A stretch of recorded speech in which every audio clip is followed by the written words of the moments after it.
Next 9 news में आपका बहुत बहुत स्वागत है। मैं हूं आपके साथ अबरारुल हक रहमान। आज बात करेंगे दिव्या मदेरणा की। दरअसल दिव्या मदेरणा को लेकर के अगर हम चर्चा करते हैं तो हमारे जहन में एक बड़ा सवाल आता है, क्या दिव्या मदेरणा को पार्टी हाईकमान इसलिए भी तवज्जो दे रही है, इसलिए भी लगातार उनको कहीं ना कहीं प्राथमिकता दे रही है क्योंकि पार्टी हाईकमान से उनकी नज़दीकियाँ बेहतर है। और इस बीच राजस्थान की सियासत में जो बड़ा सियासी पलटवार हुआ है उससे यही लगता है कि पार्टी उनके चेहरे पर भी कहीं ना कहीं भरोसा जता सकती है। इन तमाम मुद्दों को समझने के लिए आपको देखना होगा ये खास वीडियो। तो देखिए इस वीडियो तो ये आम सभा किसान और नौजवान की आम सभा है, इसमें कोई बाधा डालने की कोशिश ना करें। आप सब जिम्मेदारी से 10 मिनट मेरी बात सुनने की कृपा करें। दोस्तों, आदरणीय नारायण सिंह जी आज इस सभा में आए हैं। मैं सबसे पहले अपनी तरफ से और आप सबकी तरफ से आदरणीय नारायण सिंह जी का बहुत बहुत स्वागत करना चाहता हूं। जोरदार तालियां बजा के आदरणीय नारायण सिंह जी का आप स्वागत करें।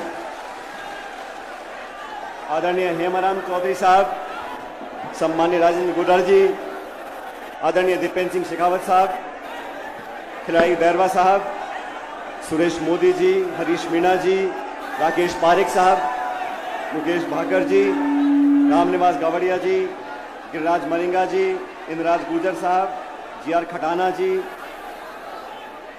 वीरेंद्र चौधरी साहब, अमर सिंह जाटव साहब, पूर्व मंत्री राजेंद्र चौधरी जी, वेद सोलंकी जी, पूर्व मंत्री केसी बिश्नोई साहब, महेश शर्मा जी, पूर्व सांसद गोपाल सिंह इड़वा जी, हमारे यूनिवर्सिटी के नौजवान अध्यक्ष निर्मल चौधरी जी, श्रीमती सुचित्रा आर्य जी, लक्ष्मण गाता जी, सरोज मीणा जी, जालोर से अध्यक्ष समरजीत सिंह जी, चुनीला राजपुरोहित जी, ओम प्रकाश मामू जी, शेर सिंह सूपा साहब, विद्याधर जी, महेंद्र सिंह रलावता जी, पूर्व मंत्री रामगोपाल बैरवा साहब, पूर्व विधायक महेंद्र मीणा जी, भीमराज भाटी साहब, गजेंद्र सांकला जी, अजय बोरा जी, पूर्व विधायक नमल किशोर मीणा जी, शोभा सोलंकी जी, पूर्व विधायक रामनारायण जी, विजय जैन साहब, पूर्व महापौर ज्योति खंडेलवाल जी, मुकेश शर्मा जी, पूर्व पार्षद सुभाष मील साहब, मनीष यादव जी, आबिद कागजी साहब, ओम बिश्नोई जी।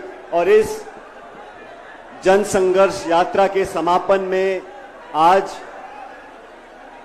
आप सब लोग, नौजवान, बुजुर्ग, महिला, बच्चे, जो इतनी बड़ी तादाद में यहां पर आए हो, मैं आप सबका हाथ जोड़कर बहुत बहुत धन्यवाद करना चाहता हूं, आपका शुक्रिया करना चाहता हूं। साथियों, मुझसे पूर्व वक्ताओं ने मंच पर अपनी बात रखी। मैं इस मौके पर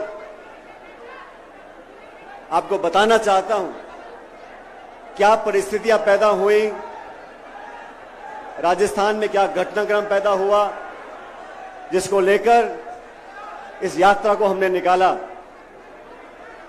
आप सब जानते हो, जब 2013 में हमारी सरकार राजस्थान से हटी थी, उस समय 200 में से कांग्रेस के मात्र 21 विधायक रह गए थे।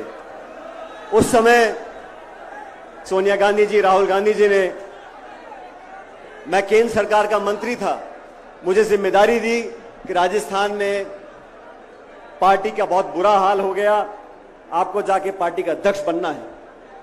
और इतिहास गवाह है, मंच पर तमाम हमारे साथी बैठे हैं, आप सब ने देखा 2013 से 18 तक हमने खून पसीना बहाकर, सब साथियों ने, सब वरिष्ठ नेताओं ने, कार्यकर्ताओं ने एकजुटता का परिचय दिया और 2018 तक हम लोगों ने मेहनत करी। इन 5 सालों में हमने वसुंधरा जी की सरकार, जो भाजपा की सरकार थी, उसका विरोध किया, कड़ा विरोध किया, नीतियों के आधार पर, शासन के आधार पर, प्रोग्राम के आधार पर और भ्रष्टाचार के आधार पर। 5 साल तक वसुंधरा जी के शासन में जो खुली लूट मची थी, जो बजरी माफिया, शराब माफिया, जमीन माफिया, भू माफिया, खान माफिया पनपा था, उसके खिलाफ हम सब ने आरोप लगाए। मैं प्रदेश का अध्यक्ष था, लेकिन तमाम नेताओं ने, सम्मानीय गहलोत साहब ने भी बढ़ चढ़कर हर मीटिंग में, हर भाषण में वसुंधरा जी पे आरोप लगाए कि नहीं लगाए, मुझे बताओ। जब सरकार हमारी बनी, अभी हेमराम चौधरी साहब बता रहे थे, बाज आया, उसने माला किसी के गले में डाल दी। अब बाज क्या करता है हमारे हाथ में नहीं है, लेकिन जब सरकार हमारी बनी तो हमारा दायित्व था कि जो हमने कहा उसको कर कर दिखाएं। आज 4.5 साल पूरे हो गए। 4.5 साल में हम अभी तक उन वादों को पूरा नहीं कर सके जो हमने लांछन लगाया था, आरोप लगाया था, मैंने लगाया था, गहलोत साहब ने लगाया था कि वसुंधरा जी ने करप्शन किया, भ्रष्टाचार किया है। मैं 1.5 साल पहले से उनको चिट्ठी लिख रहा हूं, क्योंकि मुख्यमंत्री जी गृह मंत्री भी है, वित्त मंत्री भी हैं। मैंने चिट्ठी में आग्रह किया कि जांच कराओ, हमारी कथनी करनी में फर्क नहीं होना चाहिए, द्वेषपूर्ण भावना से जांच ना हो, निष्पक्ष जांच हो, पता पड़े किसने क्या किया था, दूध का दूध और पानी का पानी हो जाए। 1.5 साल तक कोई कार्रवाई नहीं हुई। मैंने जयपुर के अंदर एक दिन का अनशन रखा इसी मांग को लेकर कि वसुंधरा जी के कार्यकाल में जो भ्रष्टाचार हुआ उसकी जांच करो, उसकी जांच करो, उसकी जांच करो। 1 महीने तक कुछ नहीं हुआ। उसके बाद 9 तारीख को मुझे लगा अनशन से पार नहीं पड़ी, हमें जनता के बीच जाना चाहिए। और ये भ्रष्टाचार ऐसा मुद्दा है साथियों, दोस्तों, ये समाज को दीमक की तरह खा रहा है। अभी मन से बात कर रहे थे, नौजवानों का भविष्य अगर अंधकार में है, अगर पेपर लीक होता है तो करप्शन की वजह से होता है, भ्रष्टाचार की वजह से होता है। हम लोगों को करारा प्रहार करना पड़ेगा, भ्रष्टाचार को समाप्त करना पड़ेगा।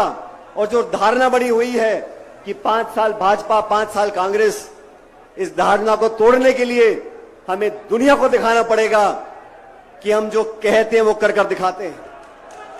11 तारीख को अजमेर आरपीएससी का केंद्र है, माध्यमिक शिक्षा बोर्ड का केंद्र है। वहां पर पेपर बनते हैं, वहां से शिक्षा परीक्षा होती है, इंटरव्यू होते हैं, नौकरियां लगती हैं। इसलिए अजमेर जो वहां से 125 किलोमीटर दूर है, वहां से मैंने यात्रा शुरू करी। मुझे कुछ पत्रकारों ने बोला, यात्रा कर रहे हो, गर्मी बहुत है, मई का महीना है, बहुत पीड़ा होगी, 4-5 दिन धूप में चलोगे, बहुत दुख होगा, बहुत पीड़ा होगी। मैंने उनको कहा, हम और आप अगर 3-5 दिन इस चिलचिलाती धूप में चल लें, ये कोई पीड़ा नहीं है।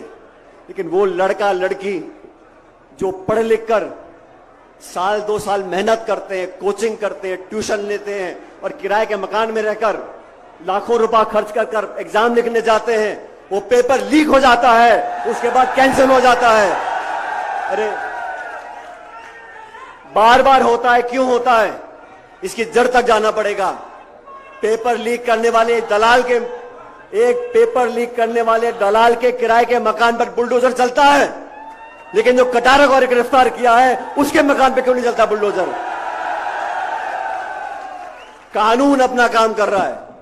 अगर कानून अपना काम कर रहा है तो पक्षपात नहीं होना चाहिए। मछली छोटी हो या बड़ी हो, उसे तो पकड़ना पड़ेगा। गोड़ा जी के यहां पर हमने किसान सम्मेलन किया, केंद्र की सरकार ने एमएसपी पर कानून बनाने की बात करी थी, आज तक कुछ किया नहीं। ये बीजेपी वाले भी जो है ये बहुत झूठे लोग हैं। आपने देखा किस तरीके से राजनीतिक रूप से तरह तरह के बयान, तरह तरह के आरोप जो है वो लगाए गए हैं। लेकिन सवाल ये है कि प्रदेश की राजनीति में स्थिरता कब आएगी और सचिन पायलट के अलावा क्या किसी और चेहरे के साथ कांग्रेस पार्टी जाना पसंद करेगी?